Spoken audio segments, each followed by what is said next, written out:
Why did he stop Michael Brown? Because they were walking down the middle of the street blocking traffic.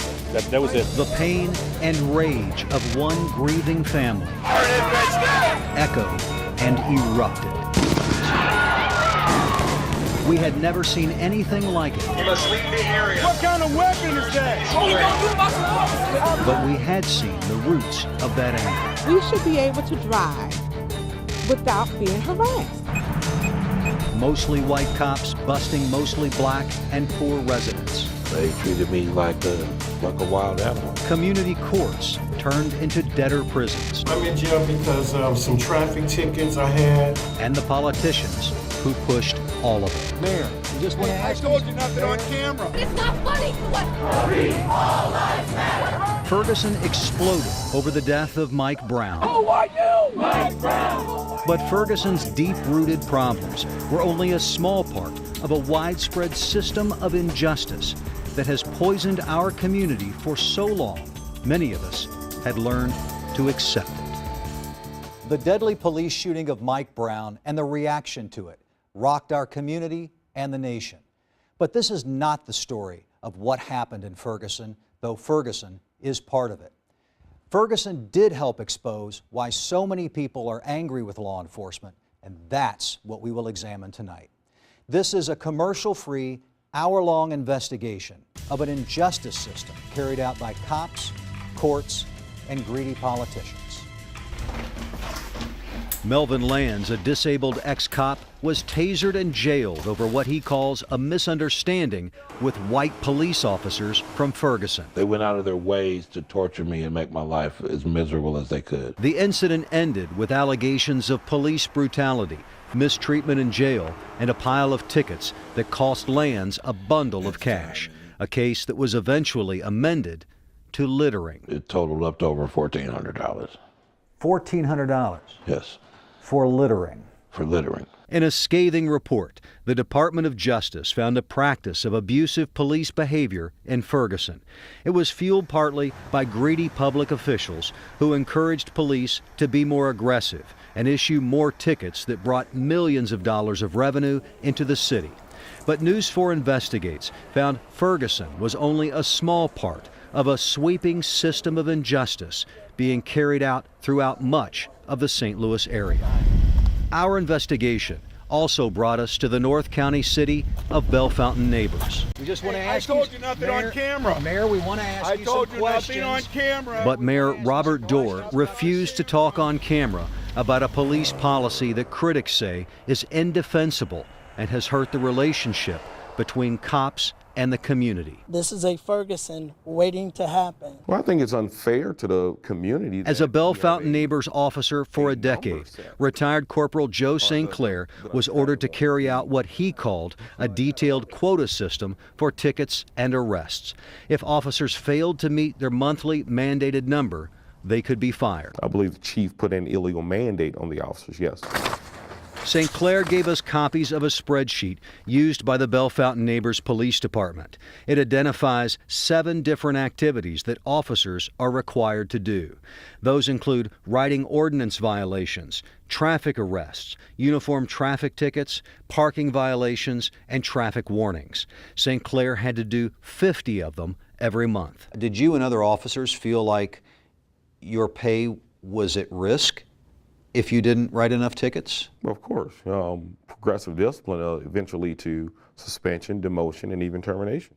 If you didn't write enough tickets? If you didn't write enough tickets. And you believed that that could happen? Yes. St. Clair believed it because he received this letter from the police department threatening disciplinary action because he failed to meet the 50 minimum in September 2013. After getting that letter, St. Clair started writing more tickets and always met his quota. I was not comfortable doing it. I had to do it. I have a wife and 2 children. I had to support. In 2013, the year Joe St. Clair was reprimanded for not meeting his quota, Bellefontaine Neighbors Police wrote a record number of traffic tickets.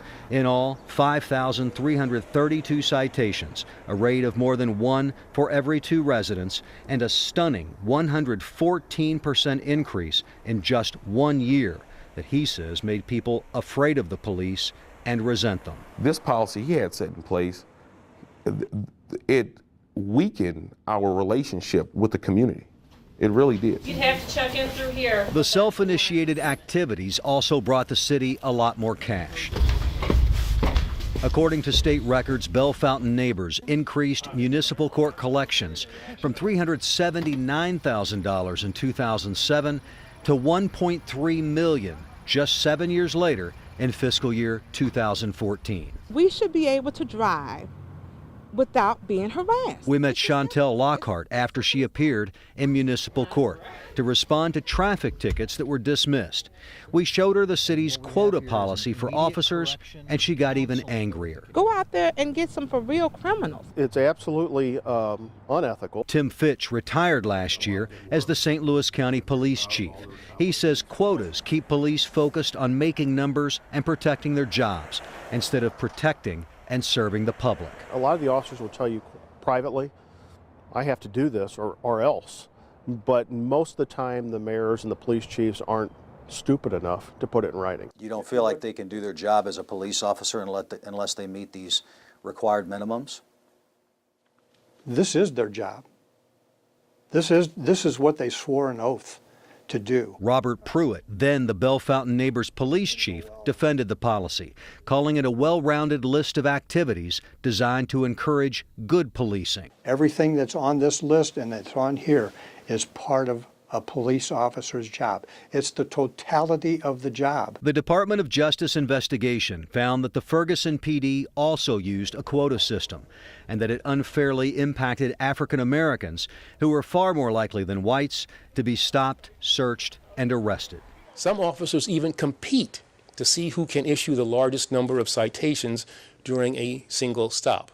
A total that in at least one instance rose as high as 14. I find it appalling that these guys can call themselves police officers. Melvin Land says his nightmare with the Ferguson police began 4 years ago when he was sitting in his SUV at a mini-mart near the intersection of Harvey and Airport Roads.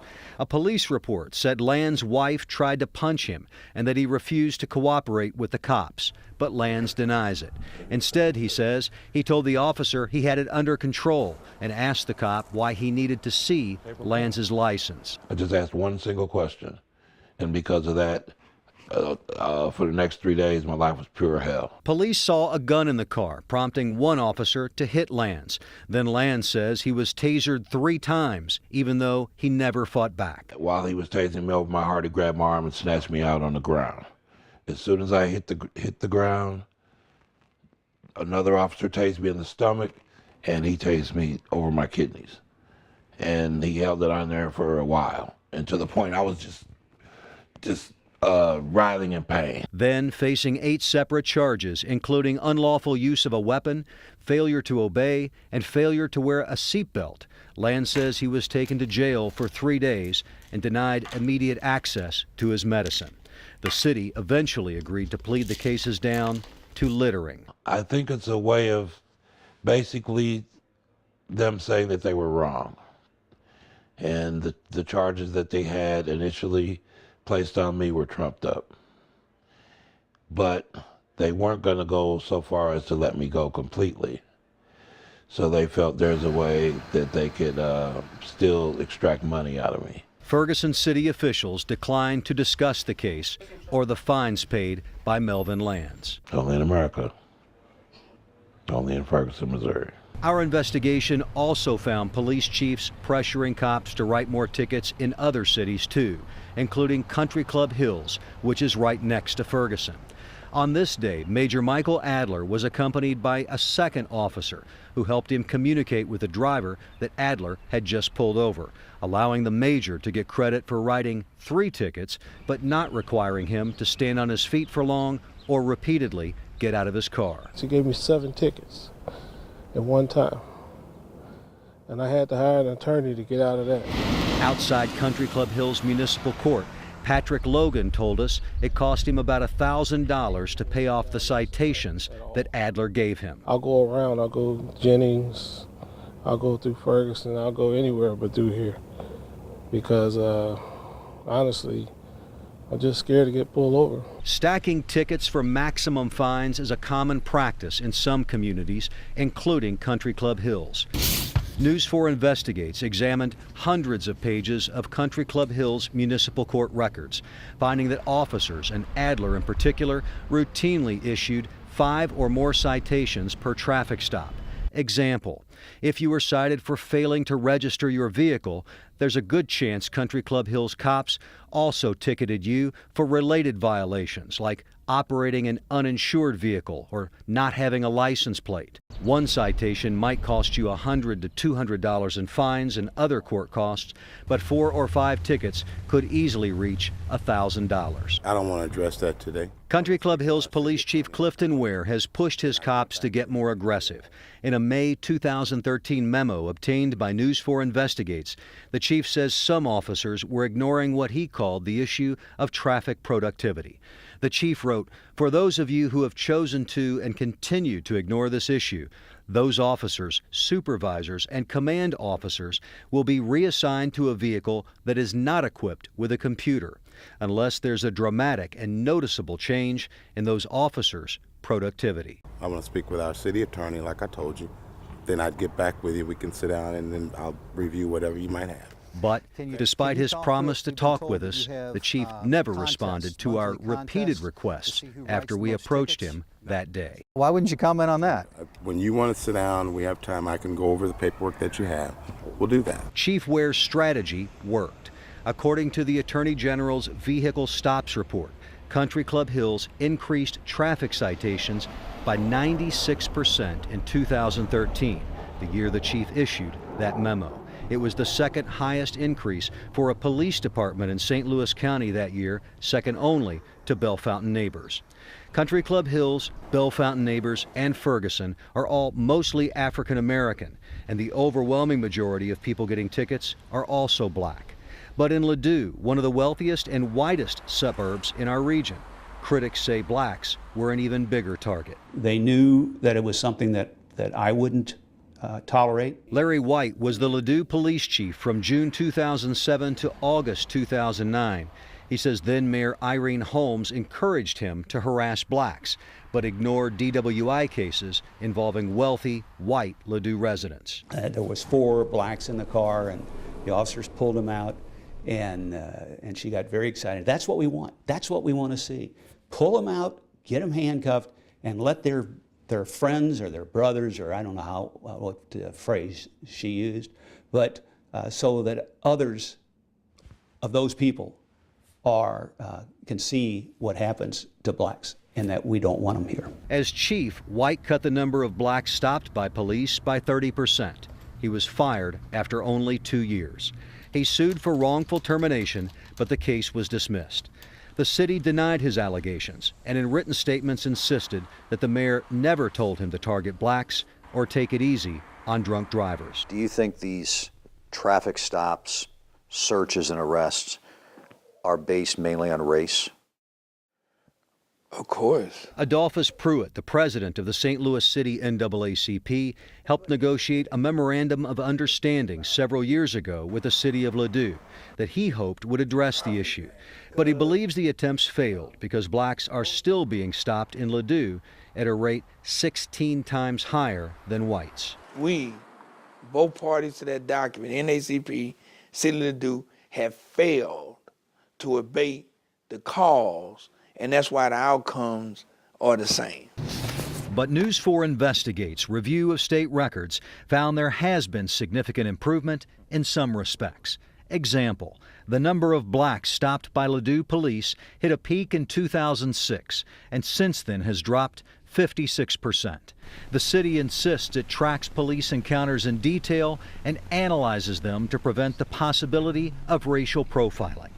Ladue officials say the state's system for evaluating vehicle stops is unfair because the city has less than a 1% black population and a busy interstate running through it. And that makes it much more likely that there will be a higher difference in the city's stop, search, and arrest rates of African Americans. The NAACP identified 8 communities where blacks are far more likely to be pulled over, searched, and arrested. They are Ladue, Brentwood, Clayton, Frontenac, Olivet, Richmond Heights, Town and Country, and Creve Coeur. So this lane here is a designated right turn lane. Creve Coeur is the only one that allowed us to ride along and see how officers do their jobs under a new policy that de-emphasizes writing tickets and focuses more attention on safety. Looking for George for 16 on a black Altima. What address are you looking for? During this stop, Officer Corey Mueller entered key information about the driver, location, and reason for the stop into a computer that stores it and eventually puts it into the annual report published by the Attorney General's office. Have a good day. In the Attorney General's 2014 vehicle stops report, blacks driving in Creve Coeur were listed as twice as likely as whites to be pulled over by police. Why do you think blacks are more likely to be stopped in this community than whites? You know, they've looked at the data, and I think when officers focus on hazardous moving violations, it's a lot more equal. But when we look at equipment violations and license violations, I think proportionally, that skews the data. Creve Coeur Lieutenant John Roma says the department uses a computer system to track information on each officer and issues a monthly report on their actions, giving supervisors and command staff alerts if there's a red flag like possible racial profiling. If their percentage was high for the month, then the supervisor will bring in the officer, and they'll meet with the officer and kind of discuss what may have been happening that month and why is the percentage high. And then if it happens again, then we may go to counseling and training as well. Lieutenant Romas believes any measure that suggests Creve Coeur profiles drivers by race is unfair and doesn't consider the more than 300,000 motorists driving through the city of 15,000 residents that has a black population of just 6%, a factor that he believes greatly increases the chance that Creve Coeur police will pull over black drivers and drive up the traffic stops to a point that no longer reflects the city's population. To base everything on our population really isn't a fair measure of what reality is. But local civil rights activists say the racist reputation of some departments has been fueled by their behavior. You see it in this Bell Fountain neighbor's traffic stop. The officer who pulled over the car says it happened about 5 years ago. Okay, I'm gonna be right back with you, all right? He pulled over a black woman driving a rental car. The officer was joined by a higher-ranking cop. Both of them are white. It's the wrong car. The woman's car came up as stolen in a police database, but the first officer confirmed it wasn't stolen and let her go. She headed north. No crime, no report needed, or in police terms, NRN. But the cop seen in the video says the higher-ranked officer had a different way of describing NRN. He called it N-word, running north. Seconds later, there was laughter. David McGrary was the first officer on the scene that night. What was your reaction? Shocked at first. I couldn't believe that it was being said. For one, there was no need for it. He was your boss? Yes. Yes, he was. Does that make it a little more complicated? Yes. Yes, it did. Did you say anything to him at the time? Not to him, no, I didn't. So what did you do after that? At the end of the shift, I had downloaded the video card and advised my immediate supervisor as to what had happened, and it was laughed about. So at the end of the day, I went home. Nothing happened? Nothing happened. It wasn't considered a big deal? No, not at all. McGrary was a Bell Fountain neighbors cop for 16 years, finally retiring in 2013. Were you surprised that it wasn't considered a big deal? No. No, it wasn't. Why not? Things like that just had a tendency of going away. Those videos speak to not just a pattern, but a culture that exists in the Bell Fountain Police Department that has existed for a very long time. Reverend Philip Duvall has filed 2 complaints against Bell Fountain Neighbors Police with the Department of Justice. The first was more than a decade ago, following repeated racist incidents against a black St. Louis firefighter who lived in Bell Fountain Neighbors, and the police department's refusal to take those crimes seriously. At the time, the police department was all white. Then, it hired Joe St. Clair. Initially, it was great. I enjoyed working there. But that changed. Several months ago, Duvall filed his second complaint with the Department of Justice. This time, it was based on the revelations of Joe St. Clair, prompting a series of meetings with federal officials. Now, the police department is once again all white, enforcing the law in a city that's 70% black. I think it's sad. I think it's really sad.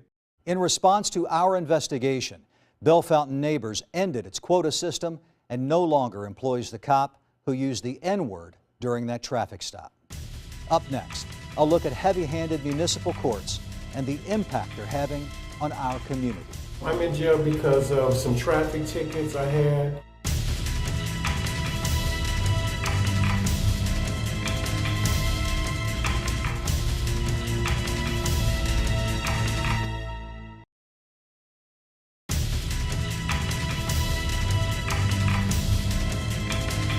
St. Louis County has 81 municipal courts.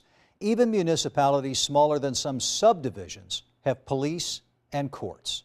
Some of them are notorious for being heavy-handed, even when it comes to the most minor infractions on the books.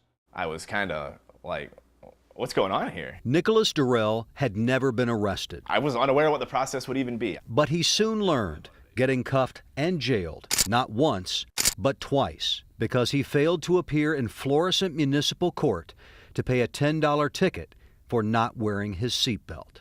If it hadn't happened to me, I wouldn't believe it.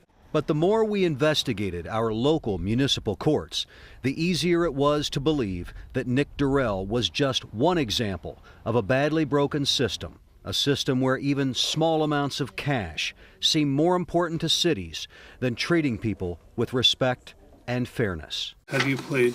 Our investigation of local municipal courts began in Ferguson, a month after the police shooting of Mike Brown. Right now, you've got all these housing charges. There are 81 municipal court divisions in the St. Louis County Circuit, by far the biggest concentration of local courts in the state. A study by the nonprofit group Better Together found that in 1 out of 6 of those cities, the municipal court was also the biggest source of revenue. The St. Anne Police Department has mastered the art of enforcing traffic laws, using it to raise millions of dollars for the city, but with minimal impact on city residents. Last year, St. Anne Police say they issued 7,898 tickets on this small stretch of highway near Lambert Airport. That's an average of nearly 1 ticket every hour, every day of the year. That means to me that there are more speeders. Aaron Jimenez is the St. Anne police chief. There are law enforcement officials and politicians alike who have portrayed St. Anne as running the biggest speed trap in the St. Louis region. Are you guys running a speed trap? I believe we're not running a speed trap. In 2009, after a series of deadly crashes, this part of the interstate was classified as a travel safe zone by MoDOT. State and county police and officers from 8 municipalities, including St. Anne, beefed up their presence. The number of traffic crashes dropped by 83%. What does that tell you, Chief? That the traffic enforcement definitely helped, 100%. Because it slowed people down. You know, people they don't want traffic tickets. St. Anne police also took much of their ticket writing from city streets to the highway.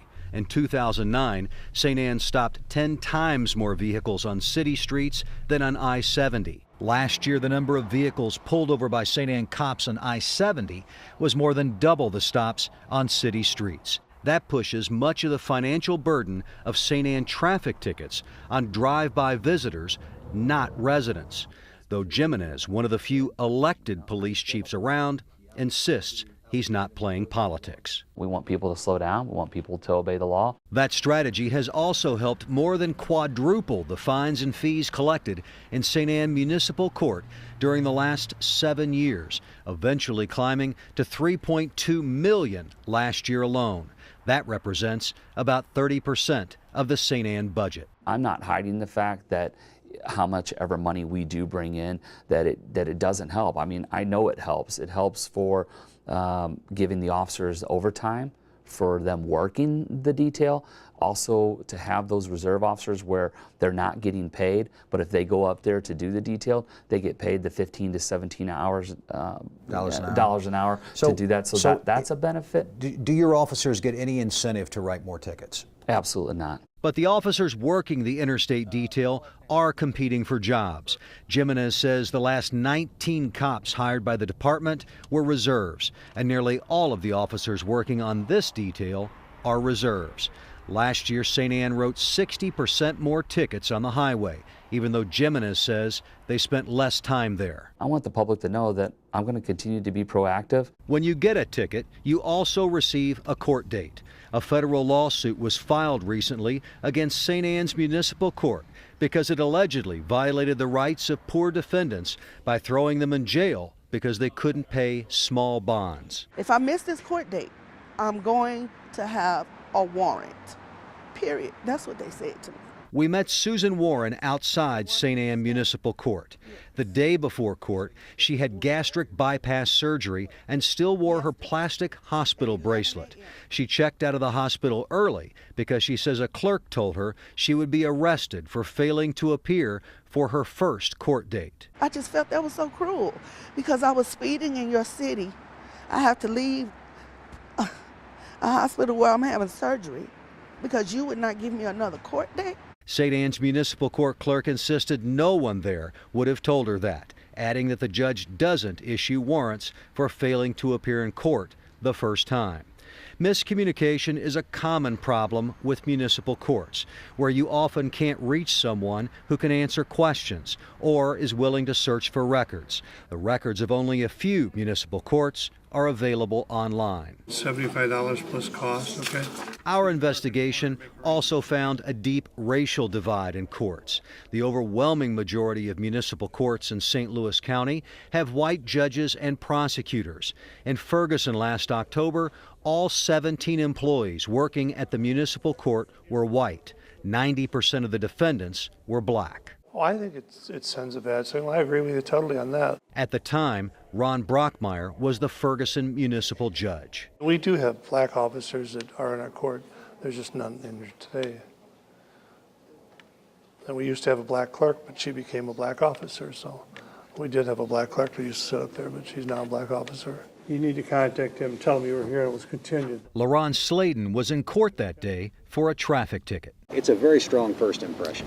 Yeah, it is. I don't really want to touch on that subject, but no, I don't want to talk about that.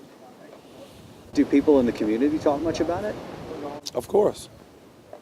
I mean, every day. Just 2 weeks ago in Ladue, a city with a population that's less than 1% black, there were 30 African American defendants in court. They represented 45% of the defendants. In a text message that night, Ladue PR representative Susan Ryan wrote, quote, "I'm sure you wouldn't want to do a story that makes it look like only African Americans go to court in Ladue, when there was clearly a balance of people in there. But do 30 black defendants and 36 white defendants really represent balance in a city that's less than 1% black?" Trying to talk to the Ladue police chief. We made repeated attempts to interview Ladue Police Chief Rich Wooten on camera about what the city perceives as balance, but he declined. Instead, we got emails and a statement emphasizing how Ladue doesn't condone racial profiling and has a system in place to track the actions of officers and ensure that people are treated fairly. Alarm 2631 Lyndhurst. 2631 Lyndhurst. Our investigation also brought us to Bell Ridge. Yeah, we have a lot of calls for service down here. Bell Ridge is a village in North St. Louis County, population about 2,000. 80% of the residents are black, but only one of the police department's 23 officers is African American, and she's part-time and doesn't patrol the streets. The last application round I had no black applicants. And I can't hire them if I'm not getting them. But law enforcement sources say the insensitivity and general practices of Bell Ridge police have discouraged blacks from applying.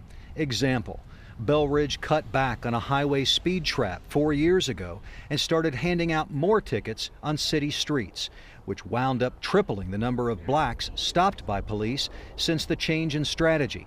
further alienating the relationship between police and African American residents.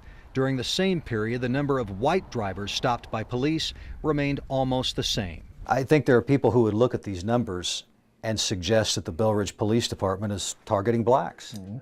I don't believe that we target blacks. They stereotype everybody. And like I said, I stay in this area, I get pulled over sometimes for little to nothing. Robert Kelly says part of the problem is the overwhelmingly white police force is being pushed to bring more money out of a poor black community. It's a very deep-rooted problem, and it needs to change, man. Did the police department ever get a request from the city council or the mayor asking to write more tickets?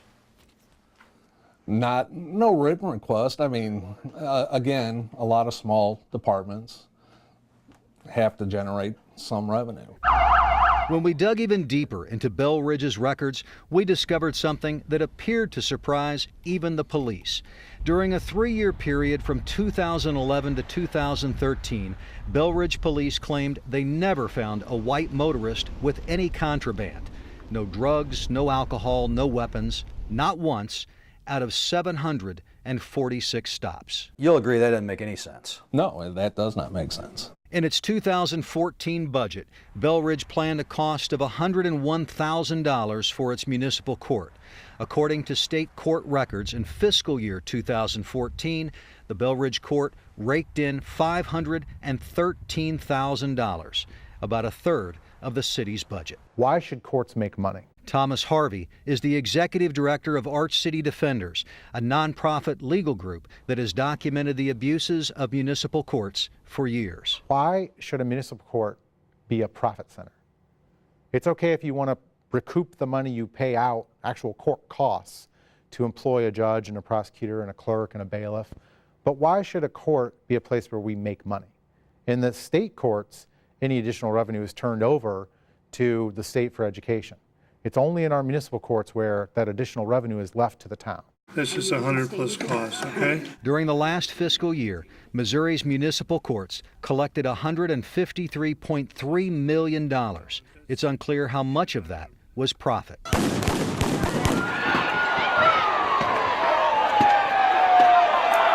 2 years before Ferguson erupted and local cops and courts came under scrutiny like never before, Arch City Defenders began a court-watching program that found about half of St. Louis County's municipal courts had engaged in at least one practice that violated the U.S. Constitution. The legal defense group has filed numerous lawsuits against muni courts over civil rights violations and singled out Bell Ridge, Ferguson, and Florissant as chronic offenders. The worst part of this has always been that people are going to jail over this. Thomas Harvey calls it a calculated plan to prey on the most vulnerable people in our community. We call it a debtor's prison system, right? I mean, it is a scheme designed by the leaders of this government, the leaders of the individual towns, the police, and the courts to imprison poor people. In the Florissant case we uncovered, Nick Durrell was arrested on a 4-year-old warrant issued the same day he failed to appear in court to pay a $10 fine for not wearing his seatbelt. He paid a speeding ticket online, but he insisted there was no record of the seatbelt citation, so he didn't pay that one. You thought you were done? I was very much under the assumption that I was finished with it, yes. Durrell said he didn't know about the warrant until a cop pulled him over in Maryland Heights 5 months ago for driving on expired plates. The officer asked me to step out of the vehicle, told me to put my hands behind my back, I was under arrest, searched me. He was taken to the Maryland Heights jail, where he waited more than 4 hours for Florissant police to come pick him up. After that, he was in Florissant police custody for an hour and a half, a total of 6 hours in handcuffs or jail. It's a little surreal. It seems like a joke. Florissant Municipal Court Judge Dan Boyle did not respond to repeated requests for a comment. Critics of the Muni court system say the threat of arrest has always been the muscle that squeezed the cash. Last summer, at the end of fiscal year 2014, St. Louis County's municipal courts had 437,000 active warrants. I'm in jail because of some traffic tickets I had from way back. Charles Lewis says he was picked up on warrants for failure to appear in court to pay traffic tickets in Cool Valley and Ferguson. So how come you didn't pay them? Because I didn't have no income then. Some communities have stunning backlogs of arrest warrants that go back many years. Country Club Hills has nearly 35,000 active warrants, the equivalent of 27 for every resident, and nearly 20 times the rate of warrants in Ferguson. It's absolutely insane. Despite some reform and the promise of a fairer system, Harvey and other critics can still point to cases like Nick Durrell's, a case that seems so crazy. Even the friend who picked Durrell up at the Florissant jail urged him to take his court records to work so he could prove that it really happened. He's like, you better take something to work, because when you tell them you were in jail for a $10 seatbelt violation, they're not going to believe you. In response to our story about Nick Durrell, a half-dozen municipalities, including Florissant, changed their policy and no longer issue warrants for failure to appear on a seatbelt violation. St. Louis County municipal courts are also working together like never before. Nearly all of them have agreed to the same fines and fees, giving hope that there could be a more uniform approach in how they operate. When we come back, News 4 investigates the greedy politicians behind the money grab. That's kind of a veiled threat, isn't it? To write more tickets or you're not going to get your next pay raise?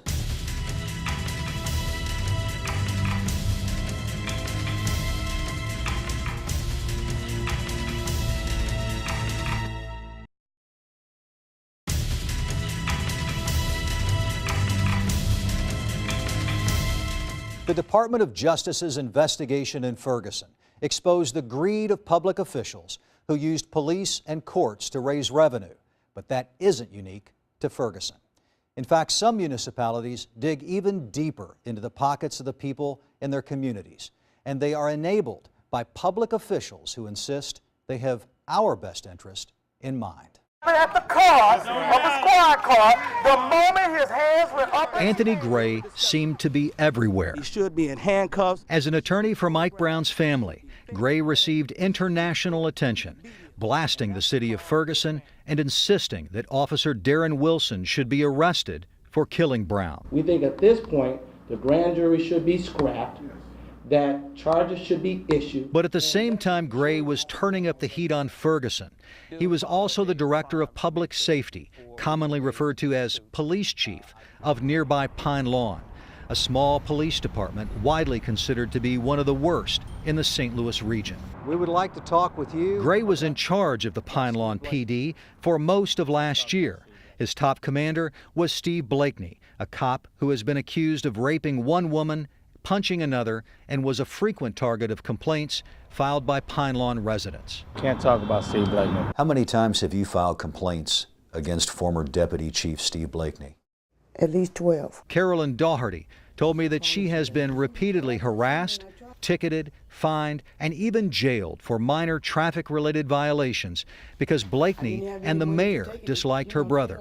Like other residents who spoke to us off camera, Daugherty believes the police, especially under Blakeney's command, showed little interest in protecting and serving this small, impoverished community. He took advantage of his position, I think. But none of the issues raised about Blakeney seemed to bother the city of Pine Lawn enough to discipline him. But as the police chief, you had to be aware of investigations that were going on involving alleged misconduct by Mr. Blakeney.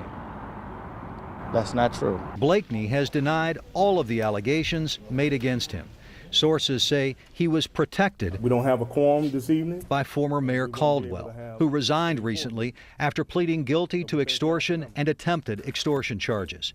Blakeney's attorney implied that Pine Lawn fired Blakeney late last year because it became known that he cooperated in the federal investigation of the mayor.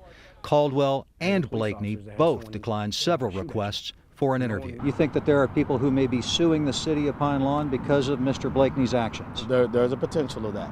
Okay. So I'd rather refrain from making any comments about it. Don't put me on the spot like that. Why didn't you? I got to put you on the spot because I haven't been able to talk to you before now. Before becoming Pine Lawn's equivalent of a police chief, Gray was the city prosecutor, a critical role in the city's approach to collecting massive amounts of money through its municipal court. After running the police department, Gray became the prosecuting attorney again. During the last 2 fiscal years, Pine Lawn, a poor city of 3,200, collected $3.5 million in court fines and fees, almost half the city's general revenue. Mr. Great, do you believe that the city of Pine Lawn is collecting too much money through tickets and fines? I have no comment about that. I don't know if they how much they're collecting. Well, if you were going after the city of Ferguson so hard, why would you? I mean, Pine Lawn has a much worse reputation than Ferguson. Come on. No, that's not true. This is 100+ cost. The Department of Justice investigation of Ferguson's police department and municipal court documented how city officials used the cops and courts to drive revenue and even budget sizable increases in fines and fees. In March 2010, the city finance director wrote to Police Chief Jackson that unless ticket writing ramps up significantly before the end of the year, it will be hard to significantly raise collections by the end of the year. The chief responded by changing police officers' schedules and boosted tickets and revenue. A year later, after the chief reported to the city manager that court revenue beat our next biggest month in the last 4 years by over $17,000, the city manager responded, "Wonderful." It is time for Ferguson's leaders to take immediate, wholesale, and structural corrective action. Both the city manager and police chief resigned. Both declined to be interviewed about their communication. $75+ cost. The DOJ also singled out Ferguson Municipal Judge Ron Brockmeyer for his alleged heavy-handed approach in court. Brockmeyer was praised by city officials for significantly increasing court collections. We're not looking to reach into their pocket. We're not looking to give everybody convictions. That's not the purpose of this court or any court. Brockmeyer, who had repeatedly jailed people for not showing up in court to pay off minor traffic tickets, hadn't paid off his own past due taxes to the federal government. After that was revealed, he resigned. Judge, can we just ask you a few quick questions? But Brockmeyer wasn't alone. Officials in some communities have become so focused on increasing cash flow to their cities, they rarely, if ever, question the ethics or backgrounds of the key people who help them get the money. Do you think you should have disclosed that information to Normandy and Wellston? Well, I probably should have. News 4 Investigates discovered that Charles Kirksey, the municipal court judge for Normandy and Wellston, was on probation after admitting to a pattern of misconduct as a private attorney by making 18 personal payments from a trust account established for his clients. The trust account had an overdraft of $1,193 for a payment for personal property taxes. Do you think it hurts your credibility as a judge? Only if you make it that kind of problem, and I don't think it is, because it's something that had nothing to do with the courts. It's something that was particular to my practice, and I've straightened that out. But Judge Kirksey still hadn't straightened out his other problem, his past due tax bills, and he had unsatisfied tax liens of $114,000 on his property. And I let this get out of hand, but I'm working with the authorities to take care of it. That's all I can do. As a municipal judge for more than a decade in Wellston and Normandy, Charles Kirksey had issued thousands of warrants for the arrest of people who failed to appear in court, often for traffic violations that involved small fines. Were you aware that the judge is on probation? No. City officials claimed they didn't know that Judge Kirksey was on probation or that he owed back taxes. Judge Brockmeyer took a lot of heat for unpaid taxes. Mm-hmm. You have unpaid taxes. You have a lien on your home. Mm-hmm. Do you think this hurts the credibility of judges when they are sitting in judgment of other people for, in some cases, small amounts of money and issuing warrants for their arrest, like you've done? Sure, but if I wasn't trying to take care of the problem, I would have to agree with you. Following our report, Judge Kirksey resigned. News 4 Investigates has repeatedly documented the role of politicians in the cops and courts revenue machine. In Bellefontaine Neighbors, Mayor Robert Doar took credit for helping create a ticket quota system that was recently abolished by that city's interim police chief. We just want to ask you nothing on camera. Mayor Doar was proud of it, but not proud enough to defend it on camera. About this in Edmondson, a town of 800 residents near Lambert Airport, The mayor wrote police officers this memo and included it in envelopes containing their paychecks. The mayor's memo said that he'd noticed a marked downturn in traffic and other tickets and reminded them that the tickets you write do add to the revenue on which the police department is established and will directly affect pay adjustments at budget time. That's kind of a veiled threat, isn't it, to write more tickets or you're not going to get your next pay raise? Well, it wasn't intended that way. But if you included it with the paycheck... I was trying to motivate them to do their job and do it right. To write more tickets? Well, tickets are the only way that I can quantify their work. I use that as a point to wake them up, you know, and realize that, you know, it does affect their pay. It really does. Did it wake them up? Did they write more tickets? I believe they did, yes. Edmondson gets roughly a third of its revenue through municipal court. You don't feel like you're picking on motorists to justify the size of the government that you have here in Edmondson? Oh my goodness, no. The mayor told me efforts to force cities to cut back on tickets as a way to pay for government are short-sighted and could plunge his community into a state of anarchy. What's next? Don't write tickets or arrest someone for a house break-in? What's next? If go right down the line, pretty soon you have anarchy. Perhaps more than any police chief in the St. Louis area, Aaron Jimenez of St. Anne is unlocking the profit potential of law enforcement. He's one of the few elected police chiefs in the region, which means he's also a politician. I'm not hiding the fact that how much ever money we do bring in. As an elected chief, Jimenez isn't accountable to the city council, the city manager, or the mayor. It's Jimenez who seems to be the driving force behind the dramatic increase in tickets his department is handing out on the highway. Probably isn't anybody in this region that wants the program changed dramatically than and I'm working with the chief. It's his jurisdiction, his call. He's an elected chief, and I'll continue working with the chief, but it is his call. Mayor Michael Corcoran says he would eventually like Chief Jimenez to eliminate the highway detail. I think he's taken the appropriate steps to disband it appropriately in a timely manner. Critics say St. Anne is using traffic tickets on the highway to make up for the loss of a mall that generated millions of dollars in tax revenue. Much of the mall closed in 2006. The final stores shut down in 2010. In response to the closure, the city made cuts and increased fines and fees.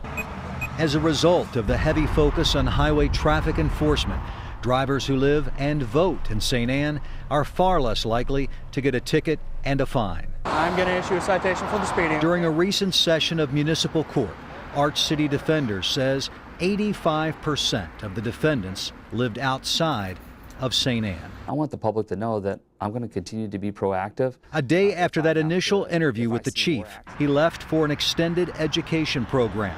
He has not responded to any of our follow-up questions.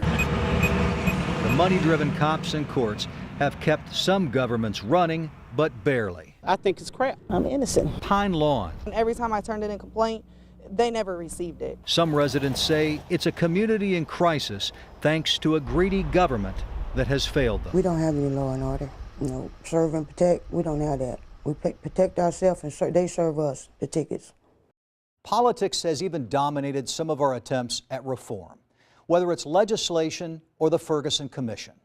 We begin with the Ferguson Commission, a group of 16 volunteer members chosen by the governor to provide a forum for the community, collect facts, and file a detailed report on the important issues exposed as a result of the unrest in Ferguson. At times, the first few meetings of the Ferguson Commission seemed out of control. People yelled at St. Louis City Police Chief Sam Dotson during his presentation. Others screamed at the volunteer members of the commission.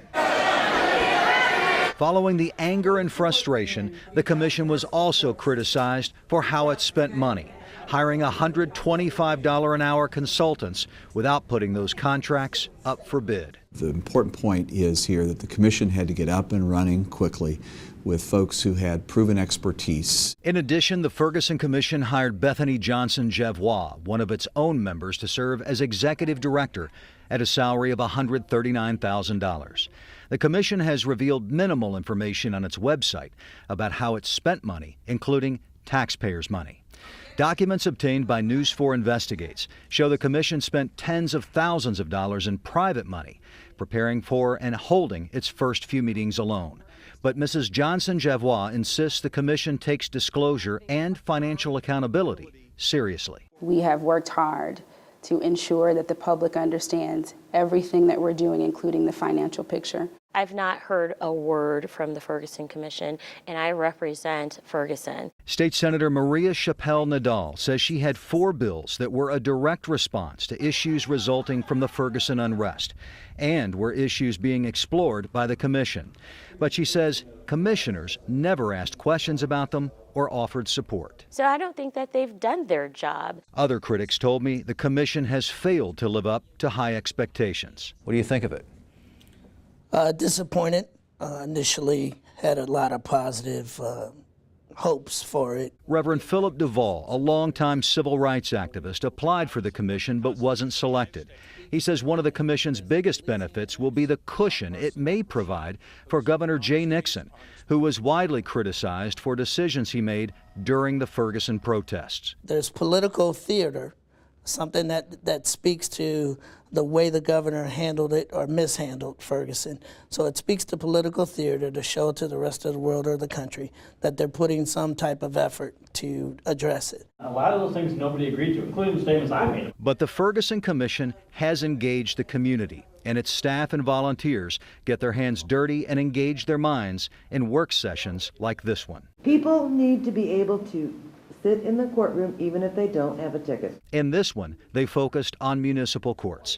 Under the direction of members of the commission, volunteers who often line up on opposite sides are now working together to identify problems and try to find solutions. I think what we're doing will have an impact. Gabriel Gore is a St. Louis attorney and a volunteer member of the commission. The goal here is to really put systems in place that will provide protections to all citizens in all municipal courts. The commission and some of its volunteers are also taking credit for reform, primarily Senate Bill 5, the municipal court bill written by St. Louis County Senator Eric Schmidt. I will tell you that Senate Bill 5, while it is not the ultimate solution, is progress, and that it would not have passed without the commission's advocacy. For anyone in the Ferguson Commission to say that they are responsible for Senate Bill 5's passage, they're dead wrong. I think the gravity and the enormity of this problem demanded a big solution. Schmidt's bill is waiting for the governor to sign it into law.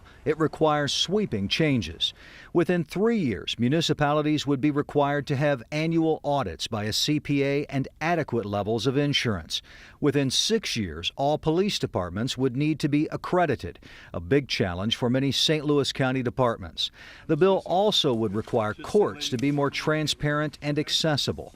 But the biggest change is the mandate to reduce the total revenue cities are allowed to collect from fines, bond forfeitures, and court costs for minor traffic violations. That would be reduced from 30% to as low as 12.5%, a sharp decrease that could have a dramatic impact on cities like Pine Lawn, which raises half its revenue from municipal court. I think that if you get to the root of the problem here, which is revenue generation and what I've called taxation by citation or government by speed trap, we are going right after that issue squarely. But Senate Bill 5 doesn't place a limit on revenue created through non-traffic cases like property code violations, which some municipalities use even more to drive revenue. After Kansas City and St. Louis, Ferguson ranks third among cities in the state in the number of non-traffic cases.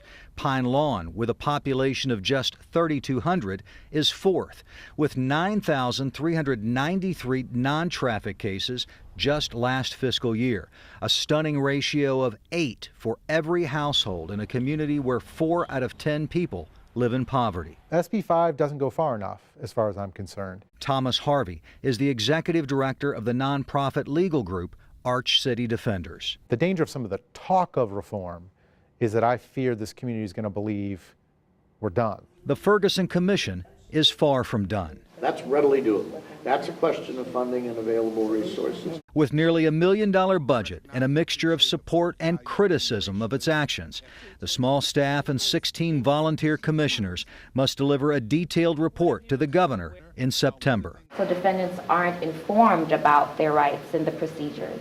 How far are we really willing to go? That seems reasonable. To do what's needed to help us heal. There's enough blame to go around, so I don't know that it's helpful to point to one sector of people, but rather for all of us to say, what can we do going forward and what kind of commitments are we willing to make? News 4 Investigates has spent much of this program documenting the failure of some cops, courts, and politicians, and the system of injustice fueled by their greed. There has been some reform, but more is needed. Example, Missouri needs a law banning ticket quotas for police. Last year, Illinois outlawed the practice. Missouri should also make written and implied quotas illegal. We should not allow municipal courts to make a profit. If we keep the current system of 81 municipal courts in St. Louis County, the courts should be able to recover their cost, but the excess should be placed in a fund under state control. That approach, or something similar, would eliminate the profit motive. There should be free public defenders provided for municipal courts. The key questions are, how will they be paid and who will pay them? The current system rewards people who can afford their own attorneys and punishes people who can't. That needs to change. There should also be a cap on the percentage of revenue cities are allowed to collect through non-traffic cases. Some municipalities actually issue more non-traffic citations than traffic tickets. There should be a limit, or the greedy politicians will be pushing for more fines for homeowners with tall grass and chipped paint. There should be limits on the roles for municipal court prosecutors and judges. Some of them, including former Ferguson Judge Ron Brockmeyer, were judges, prosecutors, and city attorneys in different communities, all at the same time. Some of them even act as defense attorneys in other communities, creating great potential for conflict of interest. Finally, all municipal courts should provide searchable court records online. Right now, only a few of the 81 municipal courts in St. Louis County have searchable records on CaseNet, the state court system website. They should all be on CaseNet. We know what the problems are. Now we must be willing to fix what has become the injustice system. For all of us at News 4, I'm Craig Cheatham. Thanks for watching.